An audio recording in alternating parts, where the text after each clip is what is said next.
this being Oklahoma's year.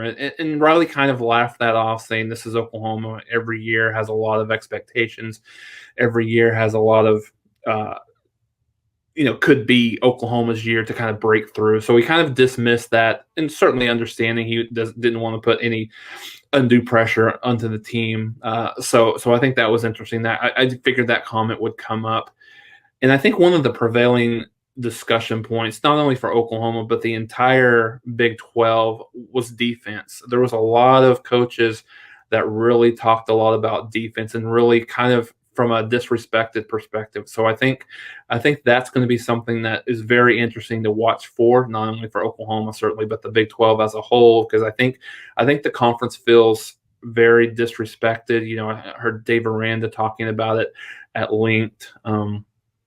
Gary Patterson talked about it. Lincoln Riley talked about it, and Matt Campbell talked about it as well. So, I think some of those coaches, feel like that rap of defense optional in the Big 12 is a little bit dated and a little bit, just not an accurate representation of what the Big 12 looks like current state. So, no, we've talked about certainly Mark at length, but I think that was interesting that it was really kind of a prevailing comment for the coaches. I think another topic, which is certainly you would expect, on just the relief of being able to have a normal spring and looking forward to a somewhat normal fall camp.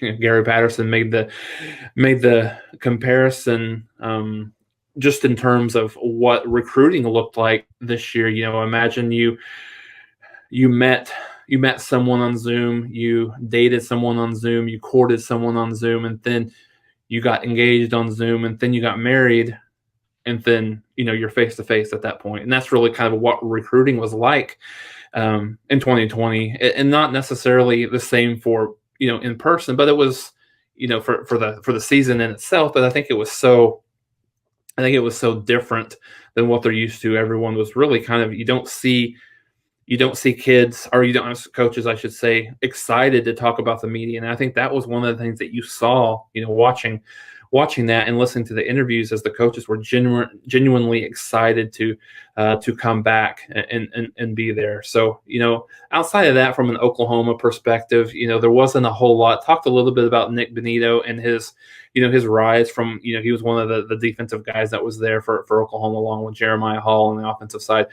Really talked a little bit about his rise, and a couple years ago they didn't know if he was a kid that would ever kind of get it and the light would turn on, and it started to a little bit in 2019. He had the interception against Baylor to secure that win, and then certainly last year one of the best linebackers in the conference and the country overall. So talked a little bit about his ascension from not sure that he would ever get to that point, and other than that, the guy gushed about Eric Gray. I mean, I think more so, I in interviews with him, I've not seen Riley be so positive about a kid that hasn't played it down at the school over Eric Gray than he has. So it's pretty clear to see that he's going to be certainly a focal part of their offense in 2021. And really talked about Kennedy Brooks, and as he would expect, he was very rusty early on in spring, kind of came on late.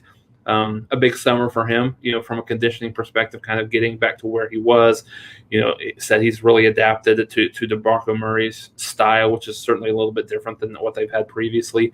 A guy that certainly they expect, there's going to be a 1-2 punch. And there was, some talk, I think it was interesting thinking about the running back position, not just at Oklahoma, but just overall, that, the kids that are having 25, 30 carries a game, that's something that's kind of gone away. There's more of a timeshare situation at running back perspective at position now, where you don't see, because the lifeline of a running back, specifically when you're talking about the NFL, it's not incredibly long. So I think coaches and then players are very, very cognizant of making sure that they understand they don't want to put a lot of wear and tear on some of these kids. So that's why, you're seeing a lot of not only two back sets, but, timeshare from the running back perspective. And so I think that was interesting to talk about. He basically said certainly would expect both of those kids to have a bunch of carries and play a lot for us this year.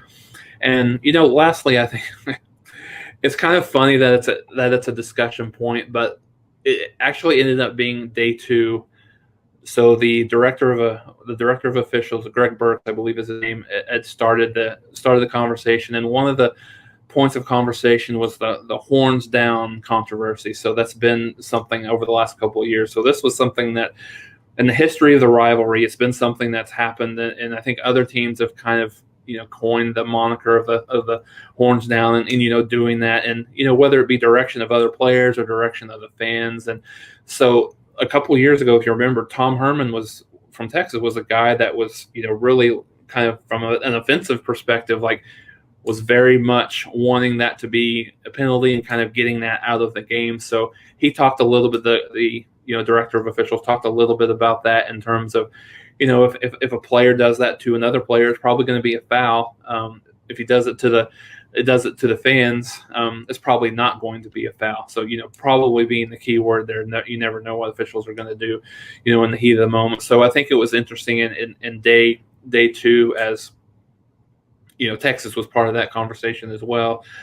And so I think that was kind of funny that that's still a conversation piece, even, through a few years, which for the history of the rivalry, it hasn't been. So, and just kind of overall thoughts. I know a lot of people probably listening to this and watching this aren't going to necessarily love this comment, but I thought Steve Sarkisian was incredibly impressive, just from a articulation perspective, and a guy that really very clearly seems to have a plan on how he wants to kind of resurrect that program. I'm not sure if he'll certainly be able to do it this year, but I think it's probably more than anything now, just kind of watching him and understanding what a very specific plan that he has. Talked a little bit about the differences that he's seen from a mentor perspective between a guy like Pete Carroll and a guy like Nick Saban, and he's a little bit between the two, just in terms of his approach and the way he's building a program. So I think that was interesting. Matt Campbell was very, very impressive the first day.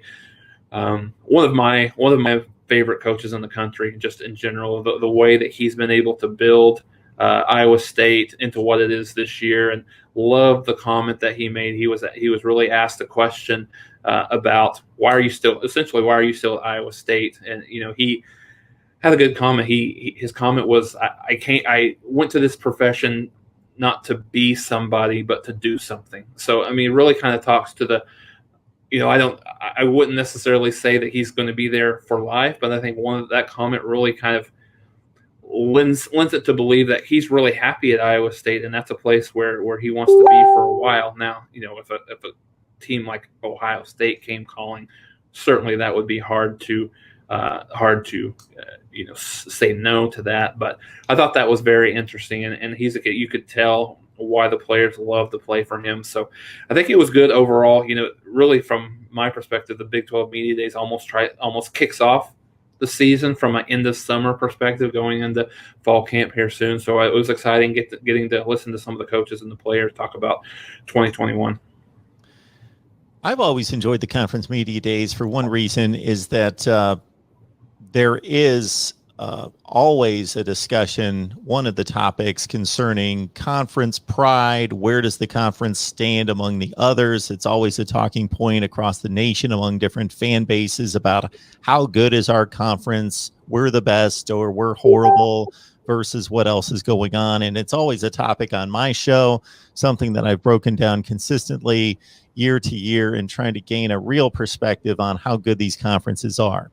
And we have the least amount of games and competition played between these conferences than in any other sport at any level to be able to fairly evaluate them. And unfortunately, most of those matchups are not fair matchups. And when I say fair, I mean equitable matchups, like the number one seed from the Big 12 playing the number one seed from the SEC. We see that generally achieved during postseason play, during, of course, the playoffs, and, of course, for the most part, during bowl season. But the games that are scheduled during the season, of course, are series that are scheduled years in advance. So you don't know if Oklahoma is going to show up as the best team in the Big 12, and they scheduled with UCLA, who 5 years ago might have been one of the three best teams in the Pac-12, but right now it's the roughly 10th best team in the Pac-12. So You don't know what kind of matchups you're going to get. And so then how do you rate that? How do you evaluate that series? Well, Oklahoma should beat UCLA, but they're still winning the game, so they have to be given credit for beating a Power 5 opponent and beating them handily. And so then you kind of compile all that for each conference, and I try to make sense of it on a regular basis. So when it comes to defense, I think it was pretty obvious to see for years and years and years that the Big 12 was not playing the caliber defense that the other 4 conferences, and especially 2 or 3 of the other conferences, were playing. At the same time, what was the offensive talent, especially at quarterback, being developed and delivered to the National Football League out of the Big 12? It was certainly at a high caliber, probably more so than the other leagues overall, especially at the quarterback position. So anytime you're playing in a silo and you're playing 48, 45 games and other leagues are playing 24, 21 games, then you can either, depending on your position, say, we have great offense, or it can be stated, we have lousy defense. Well, I think the one confirmation that the Big 12 has been down is obviously stepping outside a conference. Now, I do think that that narrative has been overblown because people don't tend to look at the entire conference and kind of go down the rungs. They look at the other matchups, but of course, the narrative is set by the biggest games. And so when Oklahoma goes out and loses playoff games, that sets the narrative for the rest of the conference. And then there are some other big bowl games that people take recognition of to varying degrees, depending on what kind of a deep dive you're taking. And our approach has always been to try to measure the entire deal. The one thing that I will say is that, and we've discussed this several times, Jason and myself, is that there's no question in recent years, regardless of what has caused this, that if you just flat out took the scores in the Big 12 for a long, long time and matched them up against the other conferences and just without team names, just put scores down on a sheet of paper, you'd be able to say those are Big 12 games. But over the last couple of years, I guarantee we could throw out the scores of every conference and you wouldn't be able to tell the Big 12 games. Their scoring averages, I haven't run the scoring margins and averages offensively and defensively, but I guarantee that they're not outliers. They're mixed in with everybody else because I see the scores every week and they're similar to everybody else. There are shootouts now more prevalent in the Big Ten and the SEC and the other conferences than ever before. We saw our share of 51-48 games in the SEC the last couple of years.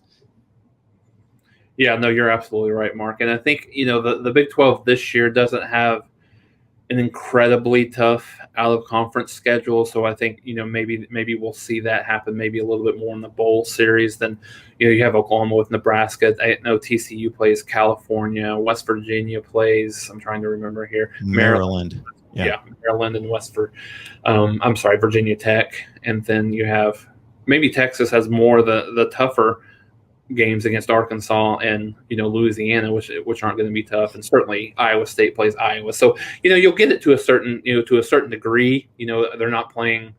You don't have an Oklahoma versus Iowa State or Ohio State matchup like that. So I think maybe a little bit, but in the bowl series. But I think when you look at the Big 12 top to bottom, and Bob Bowlesby talked about this a little bit. He believes, and of course he's promoting his conference a little bit more, certainly. But he made the comment that he felt like the middle of the Big 12 is stronger than the middle of any conference in the country. And, I don't know that I would necessarily completely go that far. However, I would say when you're looking at the teams in the middle of the pack, I think it's tougher. I think the Big 12 is tougher than probably it has been in the past. When you look at, Oklahoma and Iowa State are pretty much a consensus 1-2 in the conference. But when you look at Texas, when you look at West Virginia, when you look at Oklahoma State, and when you look at TCU, those are 4 teams that are. It's hard to define where those teams will go. They've got some very specific focal points in the year, just for them to to kind of get up to where. To that 3 spot, or maybe fight for the second spot. Oklahoma State's a prime example. Mike Gundy was very, very honest and talked about they had asked him the question on ESPNU, asked him, what's it going to take for your team to get back here in December? He said, I hate to put too much pressure on the kid, but it kind of is what it is. But we've got to have better quarterback play. Really talking about Spencer Sanders and being more consistent. So it feels like that they're strong on the offensive line. That depth that they got last year. That I'm sure that experience and depth that they got last year by having to play a lot of younger kids maybe a little bit before they were ready is big. Neil Brown talked a little bit about Jarrett Dagey, how he's made a great progression from last year, from the spring.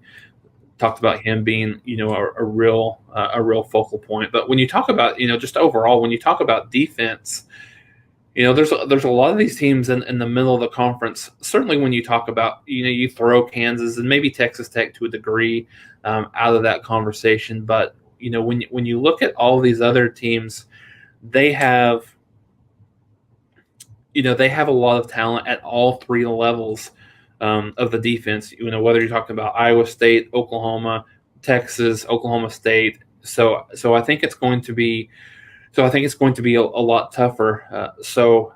And I think one of the mentions here was really on last year, and this was brought up in the Big 12 Media Days, how the Big 12 was the only conference to go undefeated in postseason play last year. So I think that's certainly Oklahoma. I mean, certainly the Big 12 did not have a participant in the college football playoffs. Having said that, changing that discussion point for the Big 12 being undefeated in the conference play in the bowl season, I should say, is a good point to bring into the year. And I think it's going to come down to matchups and come down to maybe home field advantage in some of these key games in the Big 12 this year, as the schedule is tougher, top to bottom than it has been in recent past. And I think fortunately for Oklahoma, they're set up from a schedule perspective a little bit better than most. I think Oklahoma hosts TCU this year.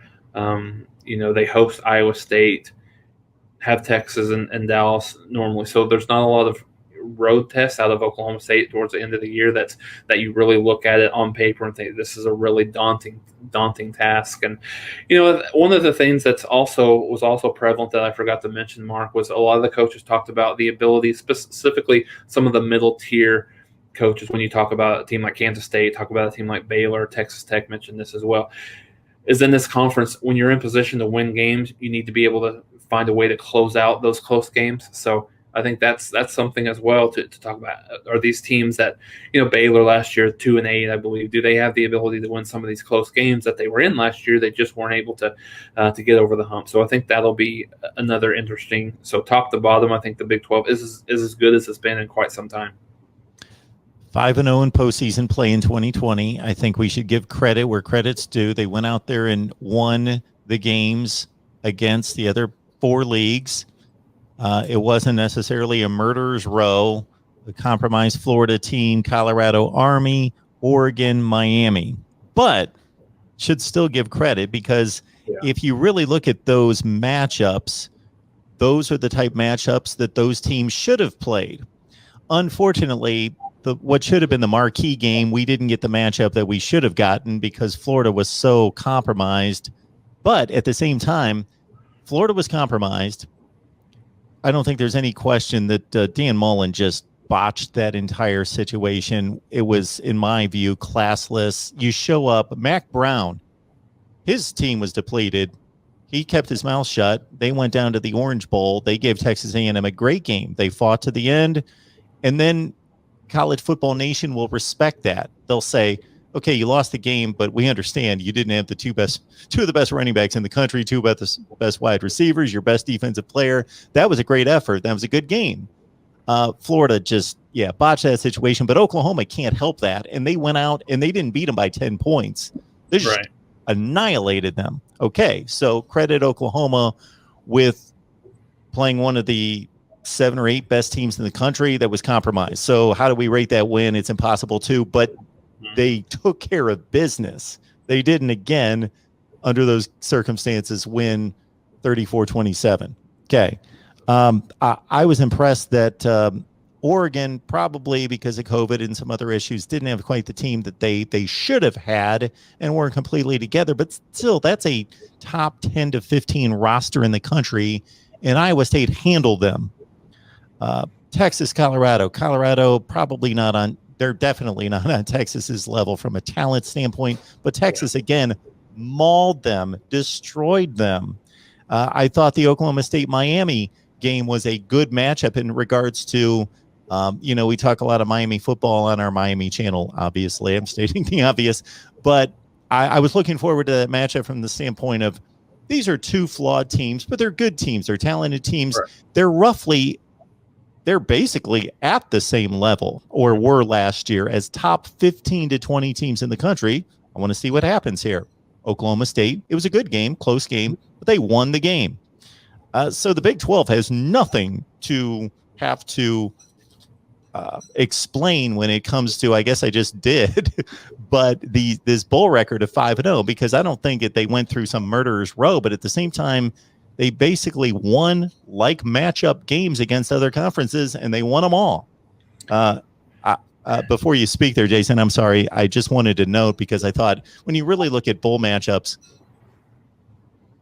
I would guess if we went through the other 3 of the 4 conferences, we would find similar competition other than maybe a playoff situation. Of course, Ohio State had to play Clemson and Alabama, and that would really skew the Big Ten's opponents. But the SEC did play a pretty stacked lineup.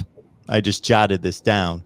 Ohio State, Notre Dame, North Carolina, Northwestern, Cincinnati, Oklahoma, NC State, Indiana, Tulsa. That's a pretty good lineup of bowl opponents. Oh, absolutely. And I think it's always interesting, Mark, and I'm certainly curious on your take on, what kind of momentum does a bowl win, specifically a win like Oklahoma had, specifically a win like Iowa State, Texas, like some of those wins. I think Iowa State and Oklahoma are the biggest ones. The high profile games, the group of are the New Year's Six bowl games. What kind of momentum does that bring? I mean, I've seen varied results. I think a guy that Oklahoma.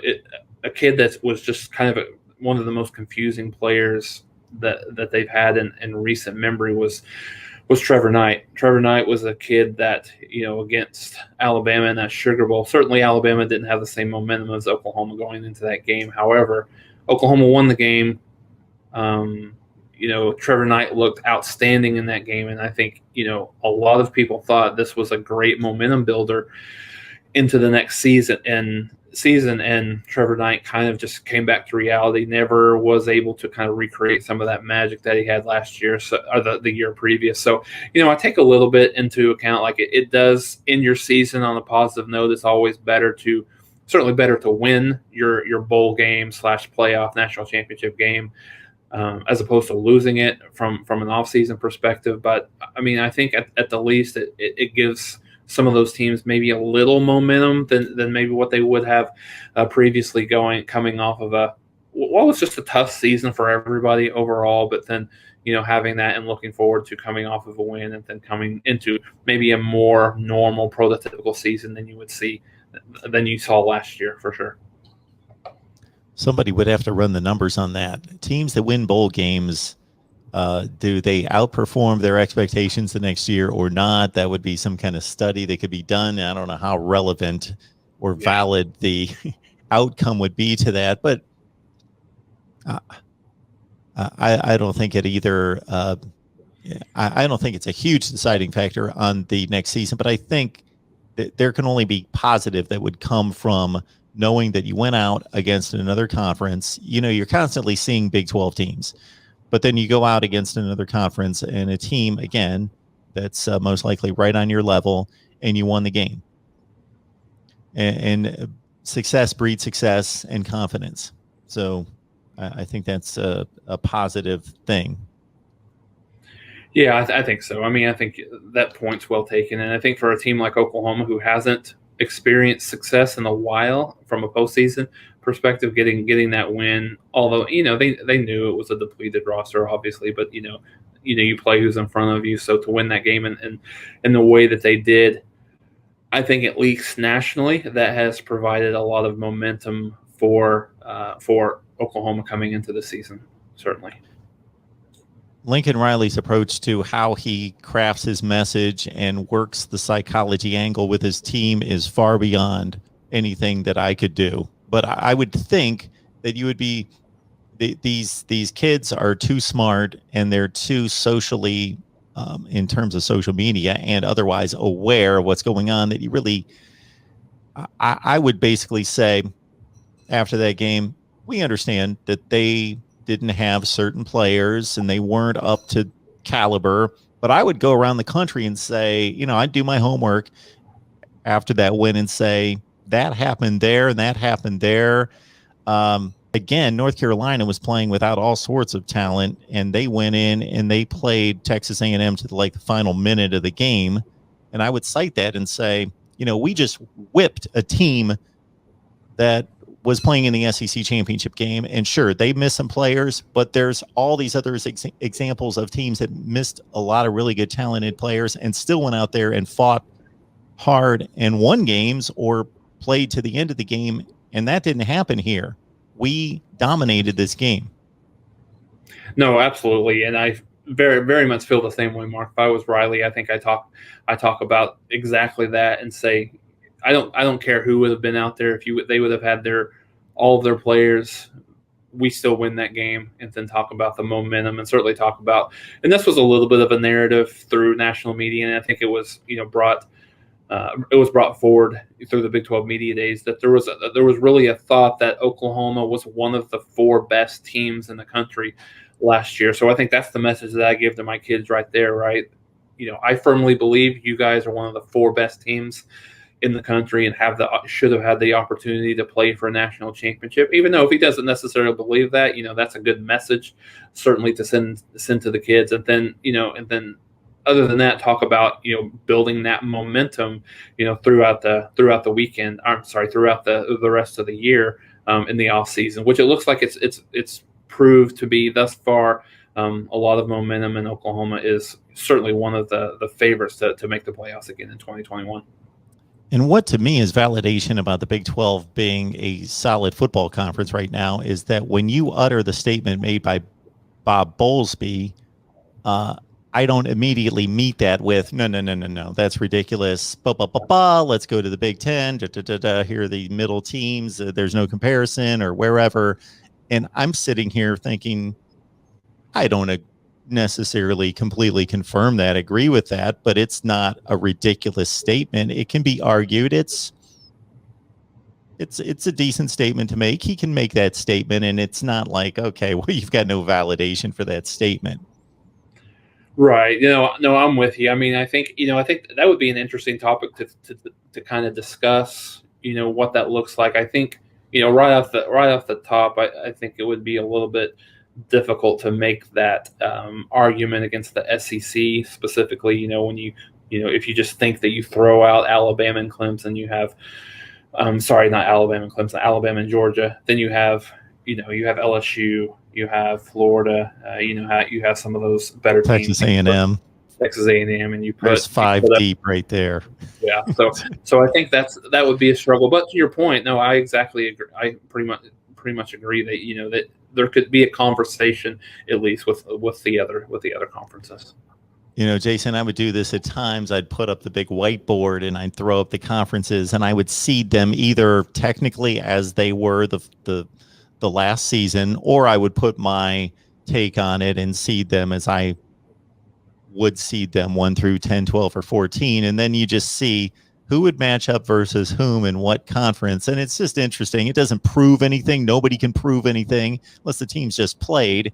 But it's interesting to see, oh, okay, Penn State and Oklahoma State or whomever. It's just, okay, that's where the Big 10 is at number 4, and that's where the Big 12 is, and the ACC.